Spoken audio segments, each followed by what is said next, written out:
그들을 잡음에 날이 이미 저물었으므로 이튿날까지 가두었으나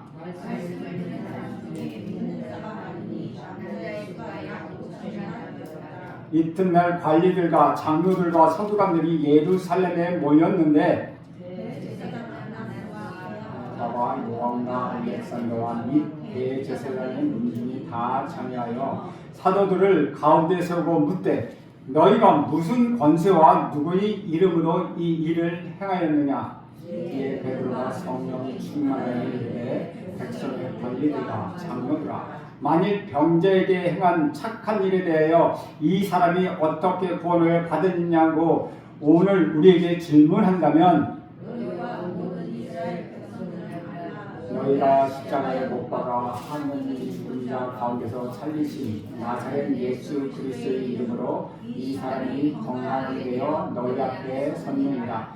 이 예수는 너희 건축자들이 버린 돌로서 집 모퉁이의 머릿돌이 되었느니라. 다른 이로서는 구원을 받을 수 없나니 천하 사람 중에 구원받을 만한 다른 이름을 우리에게 주신 일이 없으리라 하였더라. 아멘. 이것은 주님의 말씀입니다. 우리에게는 예수 외에 다른 이름이 없다. 다른 이름이 없는 그런 제목으로 우리 다른 이름이 없다라는 제목으로 여러분과 함께 은혜를 나누려고 합니다. 흔히 우리가 하는 말이 십자가가 없으면 멸관이 없다라고 말합니다. 영적인 삶에서 시련과 고난을 통과하지 않고는 영혼의 성장이 없다는 것이죠. 오히려 고난과 핍박을 통하여 성장하게 되는 것입니다. 고난은 우리를 아름답게 만들고 우리를 정결하게 만들며 우리를 거룩하게 하며 우리를 성장시킵니다. 처음 생긴 초대교회가 장밋빛 꽃길만 그들을 걸으며 쉽게 성장한 교회가 아니었습니다. 고난과 역경과 핍박과 시련을 통과하면서 더 강해지고 더 뜨거워진 교회가 초대교회입니다. 빛이 강할수록 그림자가 더 진한다는 말과 같다는 것이죠. 성령이 강하게 역사하는 곳에 어둠의 세력의 저항도 강하게 나타난다는 것입니다. 지난번 우리가 살펴본 것처럼 베드로가 능력 있는 설교를 했을 때 사람들이 회개하고 예수를 믿고 세례를 받아 하루에 3,000명이 돌아오는 역사가 일어났습니다. 그리고 성전에서 구걸하던 나면서부터 다리를 못 쓰던 사람을 일으켜 놀라운 역사가 오늘 어제 지난번 본문에서 우리는 찾아보았습니다. 그러니까 엄청난 성장을 하던 그때 사탄도 아주 강력하게 정확한 타이밍에 맞춰서 강력하게 역사했다는 것입니다. 1절 2절에 보면 사도들이 백성에게 말할 때 제사장들과 성경 맡은 자와 사도계인들이 이르러 예수 안에 죽은 자의 부활이 있다고 백성을 가르치고 전함을 싫어하여 라고 말하고 있습니다. 지난주 본문에 보면 베드로가 이렇게 설교합니다. 왜 이 일에 너희는 놀랍게 여기느냐? 왜 우리를 주목하느냐? 우리가 아니라 예수의 이름의 능력이 이 사람을 고쳤다라고 말했을 때 사람들이 몰려들었습니다. 이들은 사도들의 가르침을 싫어했습니다. 굉장히 그들의 마음을 불편해했습니다. 지금 사도들이 예수의 이름을 전하고 부활을 전하는 것을 보며 마음이 아주 불편해졌다는 것이죠. 그래서 그들이 그것을 막으려고 온 것입니다. 그들은 누구입니까? 크게 세 종류로 나눌 수 있습니다. 첫째는 제사장들, 둘째는 성전 맡은 자, 셋째는 사두개인들입니다. 제사장은 성전에서 행하는 종교적 의식을 주관하는 사람들입니다. 구약 때부터 제사장들은 그 직분을 맡아왔습니다.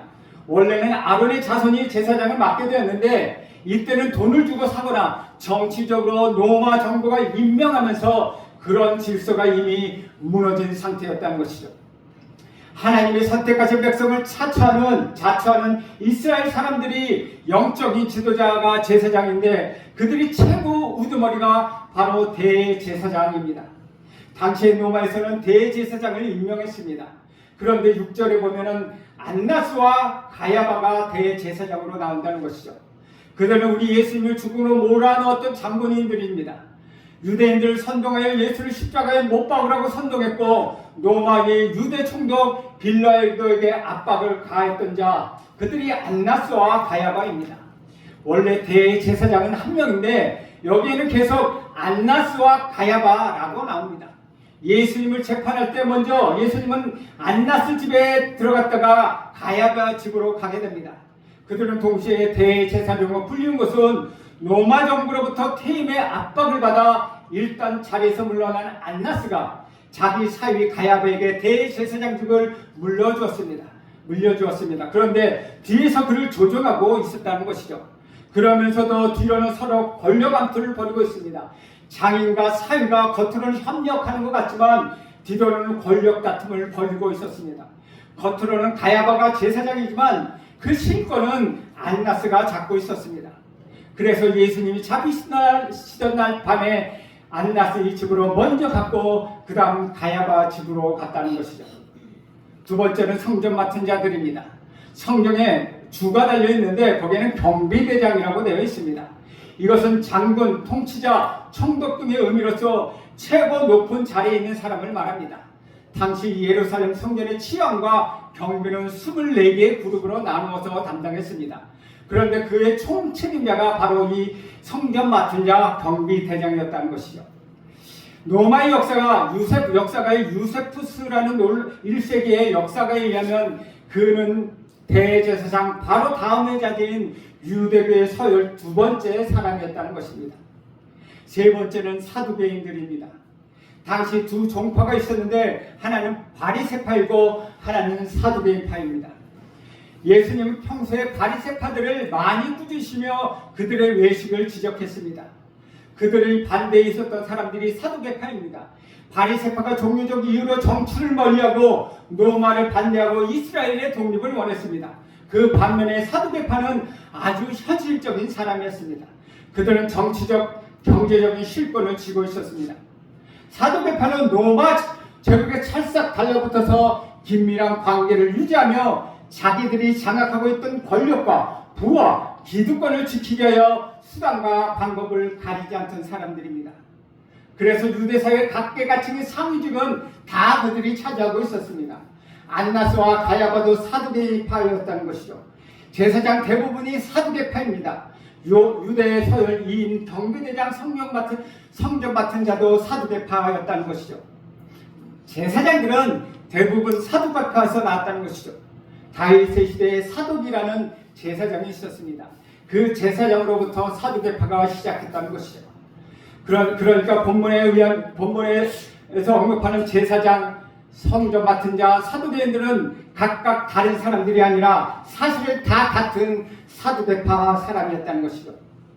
이스라엘 사회에서 최고의 고위층에 있고 권력을 잡고 실권자였던 그들이었다는 것이요.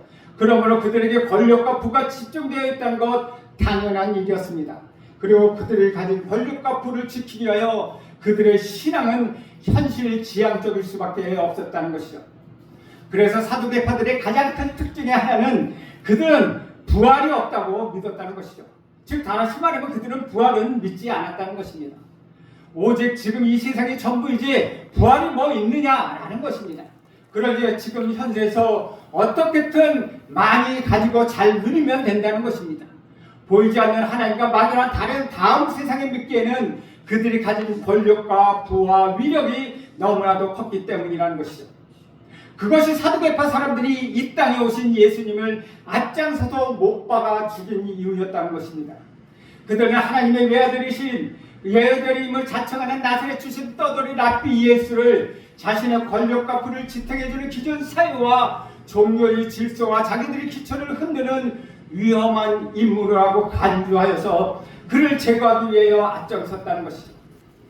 그런데 갈릴리 출신 예수님을 따르던 사람들은 두 사람이 자기 허락 없이 자기들이 맡은 성전 안에 솔로몬 행각에서 모여 자기들이 제거해버린 예수가 부활했다고 이야기하는 것이었습니다. 그 예수가 부활했을 뿐만 아니라 유대인들이 그들이 그렇게 기다렸던 메시아다, 예수가 메시아다, 그리고 마지막 날에 만국이 회복시키실 심판주라고 가르쳤다는 그런 정보를 이들은 입수하게 되었다는 것입니다. 그래서 아주 급하게 그들은 솔로몬의 성행각이 있는 성전으로 달려왔습니다. 그들은 도저히 그냥 지나칠 수가 없었다는 것이죠. 사도들의 말을 마치기도 전에 그들은 때로 몰려와서 그들을 막아섰다는 것입니다. 제사장은 당연히 백성들을 주님께로 인도하는 사람들입니다. 중간에 하나님과 사람들 사이를 중재하는 역할을 해야 합니다. 하나님의 은혜를 사람들에게 나눠주고 하나님의 사람들의 어려움과 상처와 기도를 하나님 앞에 올리는 것, 그것이 제사장의 역할입니다. 근데 거기에는 그들이 전혀 관심이 없고 오직 자기들이 가진 기득권과 부와 권력을 지키는 것에만 혈안이 되어 있었다는 것이죠. 그래서 종교적인 데는 별로 관심이 없고 자기들의 기득권을 해치는 세력이 나타났다는 소식에는 그들은 재빨리 움직이기 시작했습니다. 3절과 4절을 보면 이렇게 기록합니다. 그들을 잡으면 날이 이미 저물었으므로 이튿날까지 가두었으나 말씀을 듣는 사람들의 믿는 자가 많으니 남자의 수가 약 5천이나 되었더라. 유대 종교의 관습에 따르면 날이 저문 다음에는 죄인을 심문할 수가 없었습니다. 그러니까 우리 예수님이 잡히시던 때가 아주 깜깜한 밤이었습니다. 그런데 안나스의 집에 끌려가 재판을 받으셨습니다. 그 다음에는 가야바 집에 끌려갑니다. 해가 지면 죄인을 심문할 수 없다는 규정이 있었음에도 불구하고 그들은 불법을 저질렀다는 것이죠. 다시 말해서 처음부터 끝까지 우리 예수님을 재판한 것은 불법이었다는 것입니다. 그런데 이때는 그들이 그 법을 지금 이때는 그들이 이 법을 지킵니다. 해가 이미 저무니 베드로와 요한을 감옥에 가두었습니다. 베드로와 요한은 오후 3시 유대인들이 기도 시간에 성전 미문으로 들어가다가 나면서부터 걷지 못하는 사람을 보고 나사렛 예수의 이름으로 일으켰습니다. 그때부터 사람들이 몰려 들어오니까 베드로가 말씀을 전합니다. 해질 때까지 2-3시간 이상 말씀을 전했습니다. 그러다가 저녁 때가 되어 베드로가 감옥에 갇혔지만 갇힌 후에 남자가 5,000명이나 믿게 되었다는 것입니다. 얼마나 놀라운 일입니까? 상식적으로 생각하면 믿으라고 권면할 때 믿을까 말까 한 것이 사람들의 일입니다. 그래도 전하니까 믿을 수 있습니다. 그런데 이들이 이미 감옥에 갇혔는데도 남자만 5,000명, 즉 여자와 아이 어린아이까지 합친다면 10,000명 이상이나 되는 엄청난 사람이 믿었다는 것입니다. 이것이 얼마나 놀라운 역설입니까? 이것이 첫 번째 박해였습니다. 그런데 교회는 부흥하기 시작합니다. 그 당시 믿지 않던 사람들이 믿음으로 부흥한 것이라는, 그것도 사도리 옥에 갇혔는데도 그런 역사가 일어났다는 것이죠. 이것은 결코 베드로와 요한이 한 일이 아니었다는 것이죠. 이것은 사람이 한 일이 아니라는 것입니다. 이것은 하나님이 하신 일이라는 것이죠. 하나님의 하신 일은 우리의 상상을 초월합니다. 고난과 핍박, 그것은 꼭 무섭고 두렵고 나쁜 것만은 아니라는 것이죠.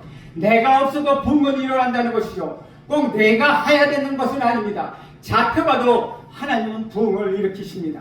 고난 중에 부흥은 일어나는 것입니다. 5절에서 7절에 보면 이튿날 관리들과 장로들과 서기관들이 예루살렘에 모였는데 대제사장 안나스와 가야바와 요한과 알렉산더와 및 대제사장의 문중에 다 참여하여 사도를 가운데 세우고 묻되 너희가 무슨 권세와 누구의 이름으로 일을 행하였느냐라고 기록합니다. 이것을 쉽게 이야기하면 유대인들이 공회를 소집했다는 것입니다. 산헤드린 공회는 일종의 우리나라 국회와 같은 것입니다. 로마가 다스리는데 자꾸 유대인들이 와서 종교적 문제를 해결해달라고 말을 하니까 그들이 그들이 알아서 처리하라고 세워준 기관, 그것이 산헤드린 공회입니다. 이 공회는 70명으로 구성되어 있는데 대제사장이 그 기관의 의장입니다. 그리고 유대인들이 종교적 문제를 다루는 최고의 의결 기관입니다. 그 대신 사형을 시킬 권한이 없었습니다. 종교적인 문제만 처리하게 되어 있었다는 것이죠. 지금 그들이 여기에 모였다는 것입니다. 장로들과 서기관들은 대부분 바리새파 사람들입니다. 이들은 율법을 철저히 지키고 종교와 타협하면 안 된다는 민족주의적인 경향을 가진 사람들이었습니다. 그런데 안나스와 가야바와 제사장들은 사두개인들입니다. 바리새파와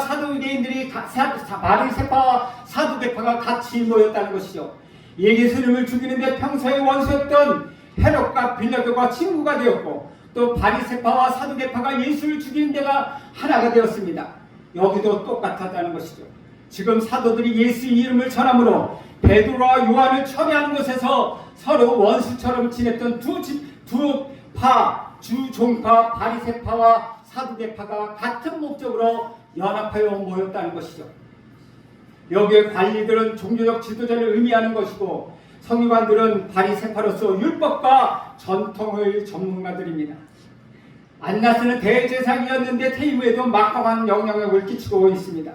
가야바가 이때 대제사장이었고 요한과 알렉산더는 당시에 상당한 권력이 있는 사람들이었으며 대제사장의 문정들이 다 참여했다고 성경은 말씀하고 있습니다. 그러니까 예수님을 십자가에 못 박는데 결정적인 역할을 했던 장본인들이 다시 오늘 여기에 모였다는 것입니다.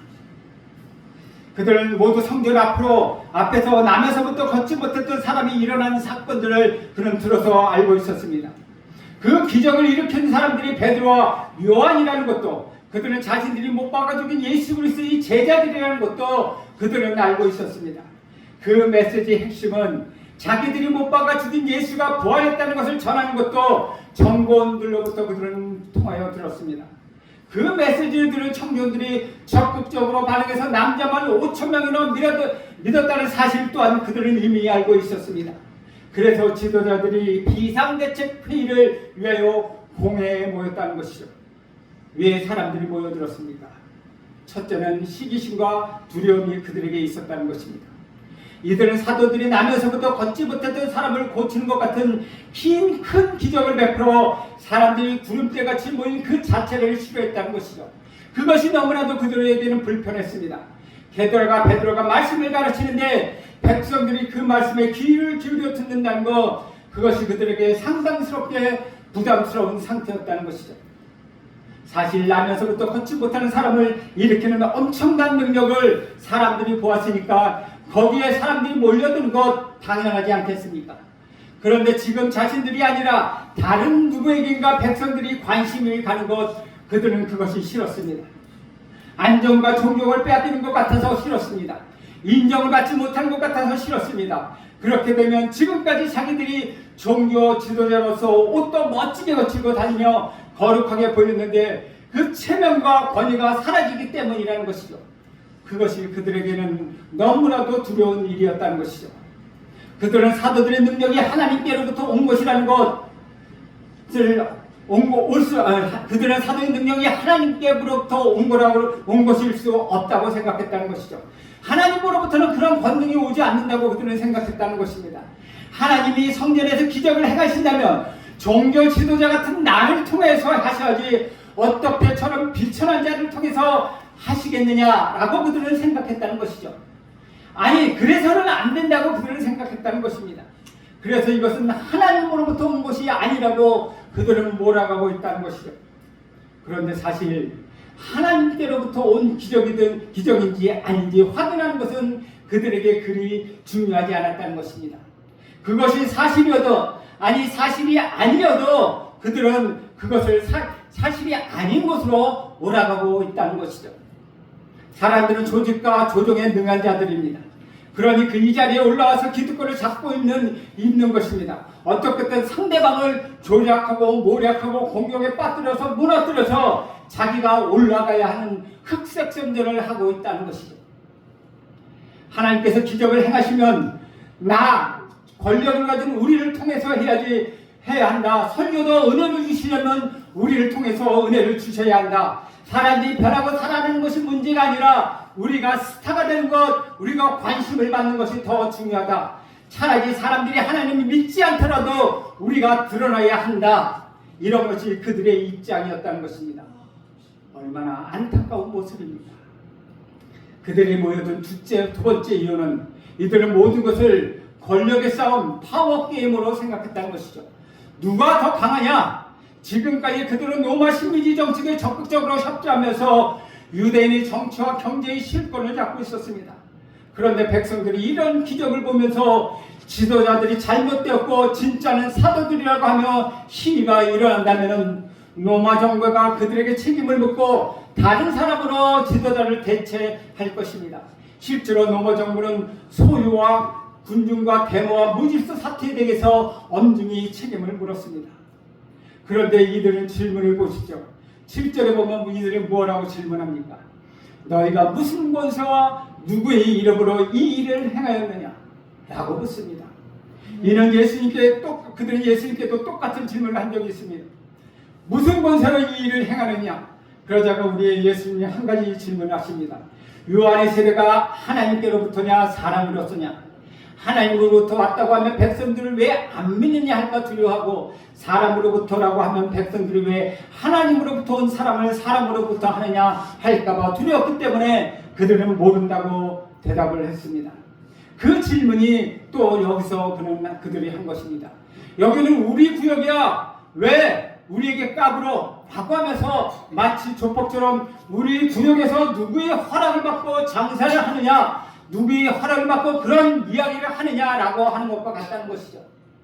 아니면 뒤에 봐주는 세력이 누구냐라고 말하고 있는 것입니다. 주 안에서 살아가는 여러분, 사탄은 항상 사람을 이용합니다. 사람을 통하여 공격합니다. 항상 세상적인 생각으로 가득한 사람을 이용해서 하나님의 사람을 공격합니다. 이 사람들처럼 자기를 지키는데 급급하고 스스로 성경 지식을 자랑하며 교만하게 나오는 유대 종교 지도자의 마음은 사탄들이 조종하고 역사하기에 참으로 좋은 마음이라는 것이죠. 그들의 마음은 사탄들의 놀이터였다는 것입니다. 종교 지도자들이라고 하면서도 살아계신 하나님의 역사를 대적하고 있으니 그들이 권력과 돈에 대한 욕심을 이용한 사탄의 역사였다는 것입니다. 그런데 이것이 남의 이야기가 아니라는 것이죠. 한순간이라도 우리가 방심하면 바로 이렇게 된다는 것입니다.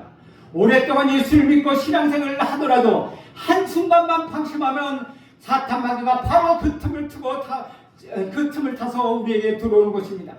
그렇기 때문에 사탄에게 틈을 내어주지 않도록 우리는 매일매일 우리 마음을 가꾸고 청소하며 말씀을 묵상하고 우리 주님을 붙잡아가며 하루하루를 살아가야 한다는 것이죠. 종교 지도자들이 사도의 말씀을 전함을 너무나도 불편했습니다. 왜냐하면 사두개인들은 부활을 믿지 않은 사람들이었기 때문이라는 것이죠. 죽은 자의 부활이 없다고 그들은 가르쳤습니다. 그런데 사도들이 부활은 있다, 너희가 죽인 예수 그를 하나님이 살리셨다 라고 전하니 사람들이 거기에 열광적으로 반응했다는 것이죠.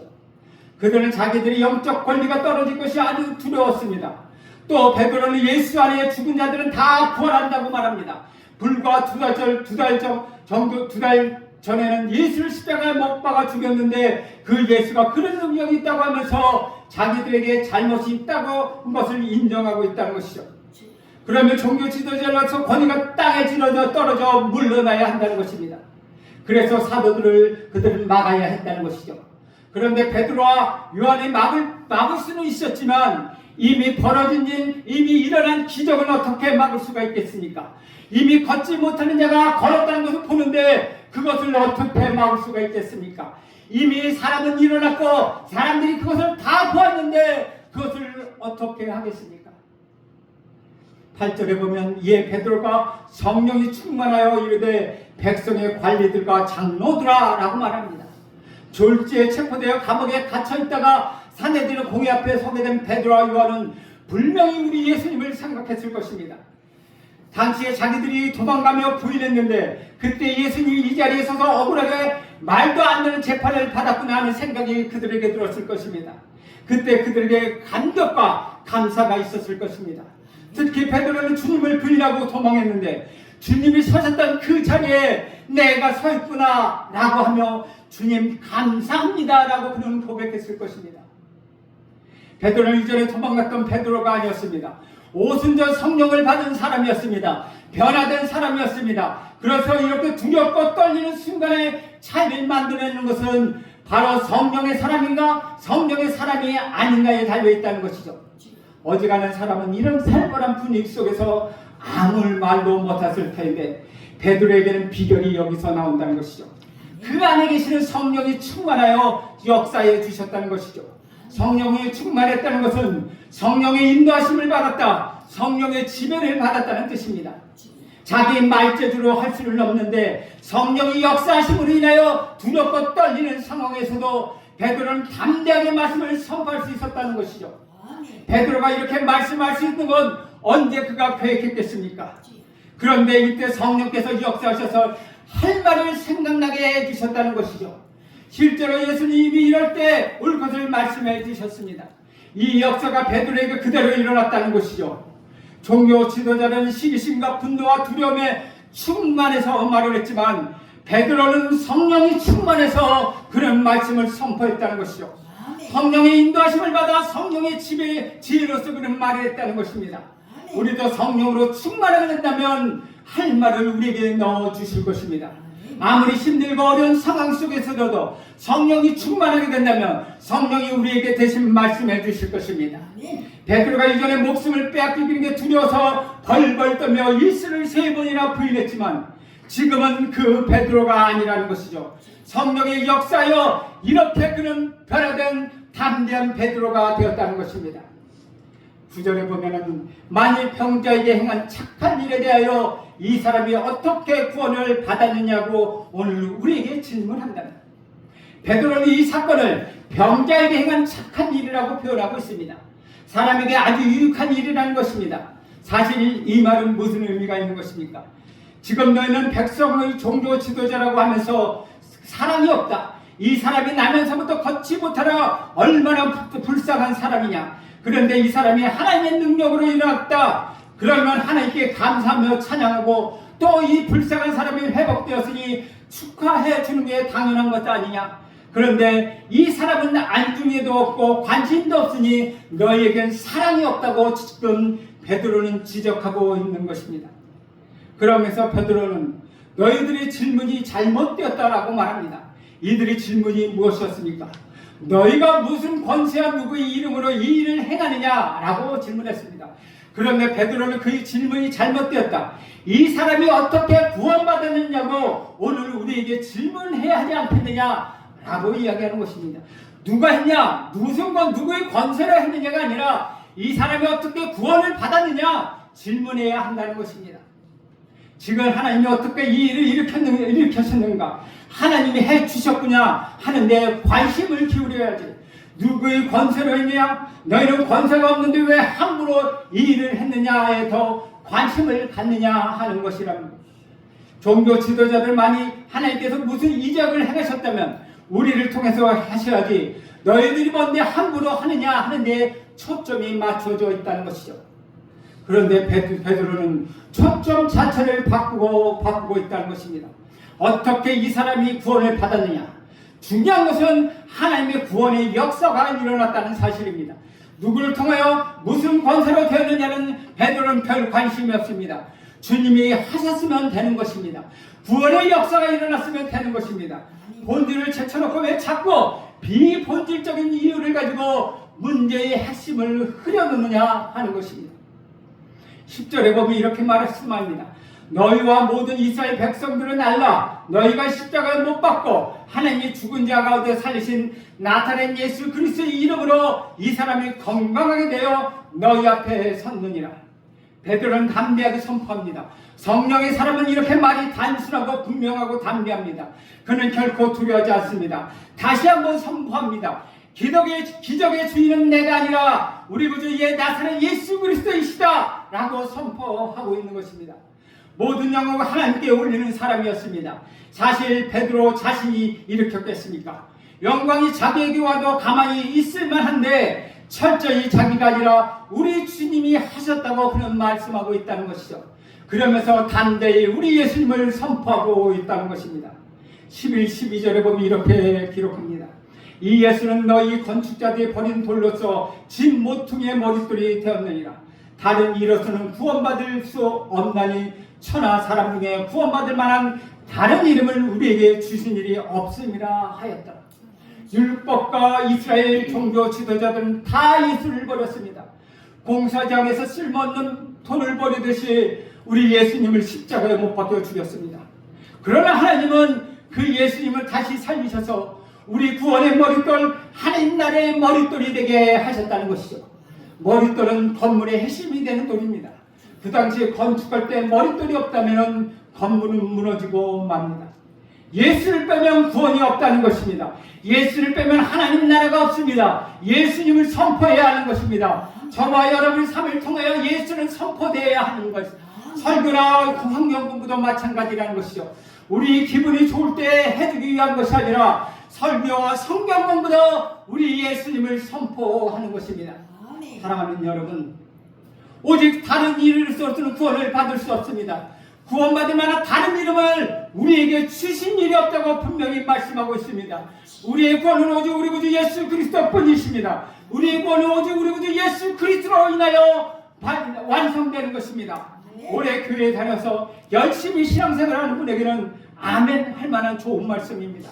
그런데 믿지 않는 자들뿐만 아니라 교회에 처음 나온 사람이 들으면 너무나도 배타적이고 불편한 내용이기도 하다는 것이죠. 오직 예수 외에는 구원받을 만한 다른 이름을 주신 적이 없고 오직 예수를 통하여 구원을 받을 수 있단 말이 아닙니까? 그래서 그들에게는 불편하다는 것이죠. 혹시 여러분 중에 왜 다른 길도 있는 것 같은데 예수만 유일한 길이라고 하느냐 하며 불편해할 수도 있습니다. 요새는 종교다운주의가 성행하고 있습니다.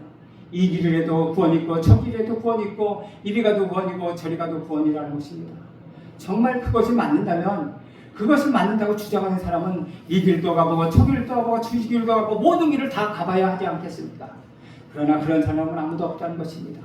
이 세상에 오직 우리 구주 예수 그리스도만 유일한 길이라는 것입니다. 그런데 열쇠가 여러 가지 열쇠가 비슷해 보이는 것 같지만 열쇠를 맞는 열쇠는 딱 한 가지라는 것이죠. 만약 모든 열쇠가 다 맞아 그 자물통을 열 수 있다면 문제가 되지 않겠습니까? 아버지와 어머니가 한 분이셔야 하지만 여러분이 있다면 얼마나 큰 문제가 되겠습니까? 컴퓨터를 여는 열쇠가 여러 것 이것들 쳐도 된다 저것들 쳐도 된다고 하면은 문제가 아니겠습니까? 하나만 돼야 한다는 것이죠. 진리는 바로 그런 것입니다. 우리 주님 외에 우리 예수님 외에 구원받을 일 다른 이름 없다는 것은 다른 사람들을 비하하는 표현이 아니라 오직 진리는 하나 우리 구주 예수 그리스도 뿐이라는 것입니다. 종교 지도자들은 여러 가지 생각이 많지만 베드로와 요한은 오직 예수만을 생각했고 예수만을 전했습니다. 그래서 능력이 그들에게 임했습니다. 예수 중심 성령 충만이 교회에게 중요하다는 것입니다. 또 그럴수록 사탄의 역사가 또 많이 일어나긴 합니다. 성령이 충분히 임하는 곳에 사탄의 역사도 일어난다는 것입니다. 그래서 영적인 승리는 사탄이 공격해 올 때 일일이 가서 땜질하는 것이 아니라 그냥 예수님을 높이고 예수님을 중심으로 살아나가면 된다는 것이죠. 기본에 충실하면 사탄은 틈타지 않는다는 것입니다.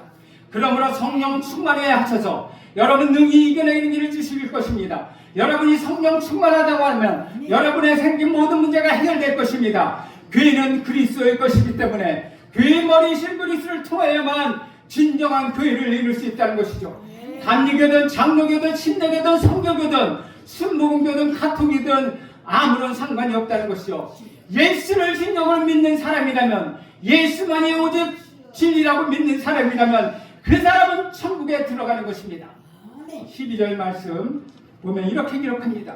예수밖에는 다른 아무에게도 구원이 없습니다. 우리 사람들에게 주신 이름 가운데 우리가 의지하고 구원을 얻어야 할 이름 하늘 아래 이 이름밖에 다른 이름이 없습니다 라고 세번역서에는 번역하고 있다는 것입니다.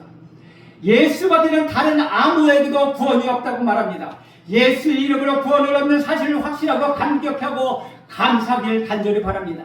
그리고 이 이름을 들고 나가서 천함으로 영혼 구원을 위하여 제자를 삼는 교회로 우리 더욱 힘차게 달려나갑시다. 기도하겠습니다. 하나님, 오늘도 우리를 구원해 주신 우리 구주 예수 그리스도를 바라봅니다. 우리 예수님에게 다른 구원은 없다고 말씀하셨습니다. 예수만 바라보게 하옵소서. 예수만 생각하게 하옵소서. 예수 중심으로 살아가게 하옵소서. 성령 충만하게 하옵소서. 예수님의 이름으로 기도합니다. 아멘.